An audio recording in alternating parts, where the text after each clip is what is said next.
इधर भोपाल से खबर, जहां मध्य प्रदेश के कई शहरों में बारिश का दौर देखा जा रहा है। उज्जैन, सागर और देवास में बारिश हुई है। बीना में तो तेज बारिश के साथ ओले भी गिरे हैं। मुंगावली में खेतों में बर्फ की चादर बिछी नजर आई है, तो भोपाल, इंदौर में ओले गिरने से फसलें चौपट हुई है। सबसे ज्यादा दुखी और परेशान किसान हैं। बेमौसम बारिश किसानों की न सिर्फ मुश्किलें खड़ी कर रही है, बल्कि किसानों का नुकसान भी कर रही है।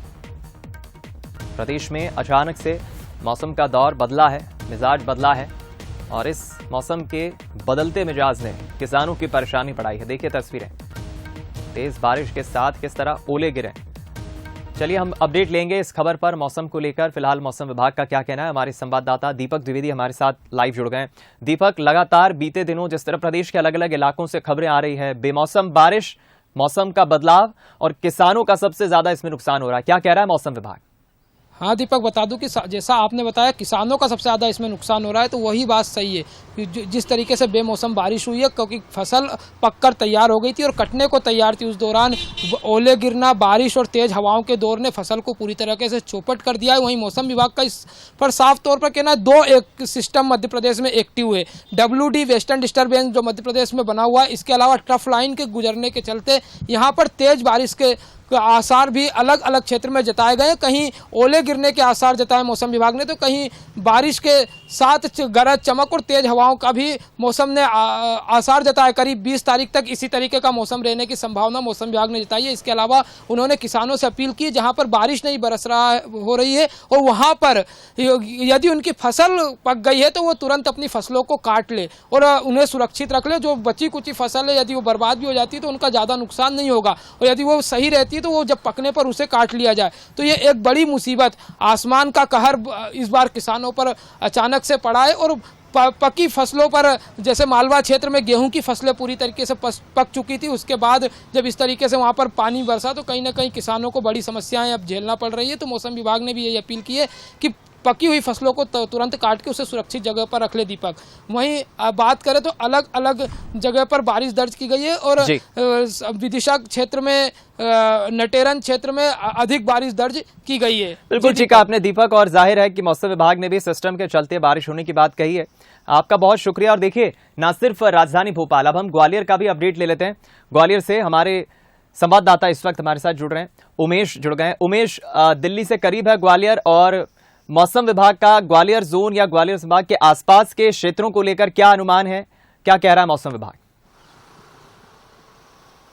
जी देखिए दीपक, मैं आपको बता दूं, जिस तरह से लगातार जो चंबल संभाग है वहां पर जो बारिश और ओलावृष्टि हो रही है, लगातार हो रही है, और इससे किसानों की चिंता बढ़ी हुई है, क्योंकि जो खेतों में जो गेहूं और सरसों की फसल खड़ी है, कहीं ना कहीं उसको नुकसान हो रहा है। और यही वजह है कि अब जो किसान है वो युद्ध स्तर पर अपनी सरसों की फसल को काट रहे हैं और उनको सुरक्षित स्थानों पर ले जा रहे हैं। लेकिन जो गेहूं जो खेतों में खड़ा हुआ है उसको जरूर नुकसान हो रहा है, क्योंकि जिस तरह से ओलावृष्टि हुई है उससे जो गेहूं है वो खेत में लेट गया है, और यही वजह है कि जो गेहूं की फसल है उसको भी नुकसान हुआ। तो कुल मिलाकर अभी जो फसलें खेत में खड़ी हुई हैं, पकी हुई, चाहे मटर की बात की जाए या सरसों की बात की जाए, कहीं ना कहीं इसको नुकसान है। और जिस तरह से हम देख रहे हैं कि लगातार जो पश्चिम विक्षोभ का जो पूरा जो एक्टिव है, उसकी वजह से यही माना जा रहा है कि चंबल संभाग में अभी लगभग 22 मार्च तक इसी तरह का मौसम बना रहेगा। अभी ग्वालियर में गरज चमक के साथ हल्की बारिश भी देखने को मिल रही। जिस स्थान पर हम खड़े हैं, आपको मैं पीछे की तस्वीरें बता देता, आप देखिए आसमान पर जो बिल्कुल आसमान छाए हुए हैं,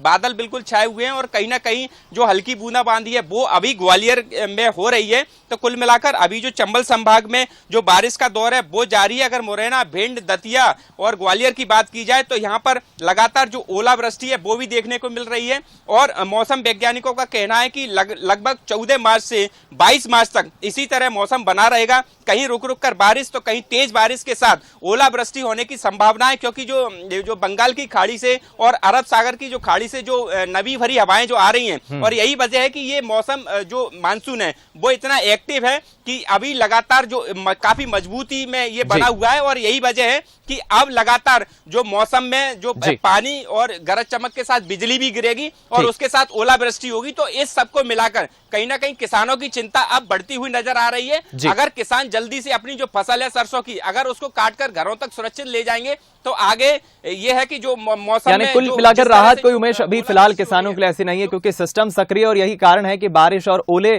किसानों की फसलों को प्रभावित कर रहे हैं। बहुत शुक्रिया आपका भी उमेश, ग्वालियर का अपडेट हम तक पहुंचाने के लिए। अब देखिए मध्य प्रदेश के अलग अलग कुछ इलाकों की तस्वीरें आपको दिखाते हैं, वहां किस तरह की स्थिति है, क्या हालात है।